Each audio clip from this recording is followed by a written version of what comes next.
Hola, ¿qué tal amigos? Buenos días, buenas tardes, buenas noches, sea la hora en que estés escuchando este episodio especial de Teología Influencer.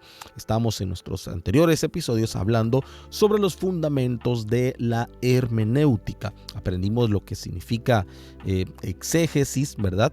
Que es el sacar el significado del texto, o lo que es la eisegesis, que es imponer nuestras propias ideas en el texto. Y vimos también los peligros, ¿verdad?, de esta última. Y hoy vamos a dar un pasito más adelante. Vamos a hablar de la responsabilidad que tiene un intérprete, alguien que se está acercando a la palabra de Dios con la intención de enseñarla. Vamos a hablar sobre el método inductivo. El profeta Esdras nos dejó un gran ejemplo ahí en el Antiguo Testamento. En Esdras capítulo 7, verso 10, leemos que él había dispuesto en su corazón a hacer 3 cosas.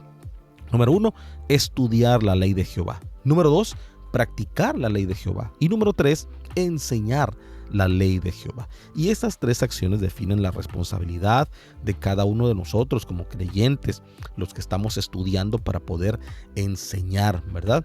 Y bueno, el método inductivo, este método te va a ayudar a ir de lo particular a lo general, te va a guiar a través de un proceso lógico y muy sencillo para que el texto te hable por sí mismo en lugar de que tú le digas lo que quieres escuchar. Y este método tiene 3 pasos importantes: observación, interpretación y aplicación.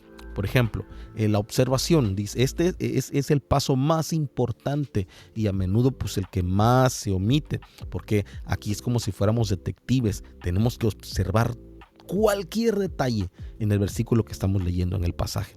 Por ejemplo, tenemos que leer el pasaje muchas veces, no una, ni 2, ni 3, muchas veces. Léelo en voz alta. Tenemos que identificar las palabras clave, por ejemplo, qué palabras o frases se repiten. Tenemos que reconocer el texto, es decir, quién está hablando, a quién le están hablando, cuándo, dónde está sucediendo esto. Por ejemplo, cuando lees Filipenses 4:13, que dice: todo lo puedo en Cristo que me fortalece. Pero no te detengas nada más ahí, observa el capítulo entero. ¿De qué está hablando el apóstol Pablo antes y después de ese versículo? Ahí te vas a dar cuenta de que no es un cheque en blanco para lograr lo que uno quiere en el momento que lo querramos, sino que está hablando de estar contento en cualquier circunstancia, en la abundancia o en la escasez. ¿Te das cuenta? La observación es lo que te va a dar el panorama completo de un versículo. Y el punto número 2, que es la interpretación. Pregúntate, ¿qué significa el texto? Una vez que ya lo observaste, ¿sí?, ya lo revisaste, es hora de entender el significado del autor, el significado original. Vas a usar el contexto. Por ejemplo, la mejor interpretación es la que se ajusta al contexto inmediato del libro y a su contexto histórico, a su contexto cultural también. Por ejemplo, tenemos que comparar la escritura con la escritura siempre. La Biblia es su mejor intérprete. Si un pasaje te parece un poquito confuso, pues busca otros versículos que hablen del mismo tema. Tenemos que usar herramientas, pero con cuidado. Por ejemplo, un buen diccionario bíblico, alguna concordancia, algún comentario teológico te van a servir de mucho, pero úsalos después de haber hecho tu propia observación. Bueno, y volviendo al ejemplo de Filipenses 4:13, una interpretación pues correcta, basada en la observación, nos va a llevar a entender que el apóstol Pablo no está hablando de tener riquezas, de tener superpoderes, no, sino de que el poder de Cristo nos va a permitir enfrentar cualquier situación en la vida, con recursos o sin recursos. Y esto le da pues un significado pues más profundo, ¿verdad?, a lo que hemos estado leyendo así superficialmente. Y el paso número 3 es la aplicación, en donde tenemos que preguntarnos: ok, ya lo aprendí, ya lo analicé, ¿cómo lo aplico? Aquí es donde la verdad se vuelve ya un poco más personal. La meta de estudiar la Biblia pues no es solamente saber más, sino ser transformado por lo que estamos aprendiendo. Tenemos que identificar el mandamiento o bien ya sea el principio, es decir, ¿qué me está pidiendo Dios que yo haga o que yo deje de hacer? Piensa en tu vida actual. ¿Cómo se aplica la verdad del versículo que estás leyendo en tu día a día, en tu cotidianidad, en tu trabajo, con tu familia, con tus finanzas? ¿Cómo se aplica? Tienes que orar sobre ese asunto, sobre lo que estás leyendo.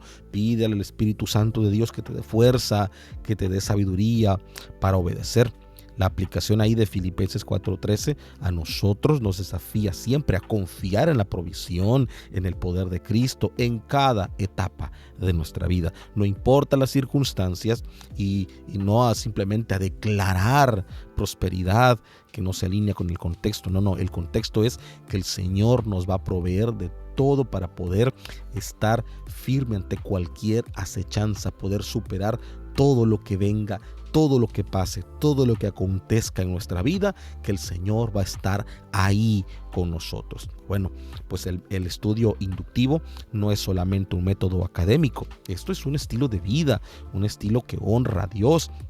Te va a proteger de la eisegesis, te va a dar una base firme para tu fe y lo más importante, te va a conectar con el corazón del Padre, porque al estudiar, al practicar, al enseñar, te vas a convertir en un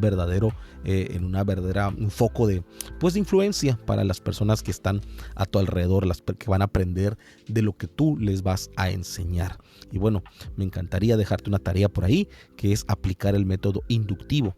Toma un pasaje corto de la Biblia como Romanos capítulo 8 y el versículo 28 y sigue esos 3 pasos que aprendimos hoy. Observa, interpreta y aplica. Y no lo olvides, sigue leyendo el Evangelio de Marcos, que bueno, si ya lo terminaste, gloria a Dios, pero si no, termínalo. Evangelio de Marcos. Y bueno, nos escuchamos en el próximo episodio de Teología Influencer. Que Dios te bendiga grandemente.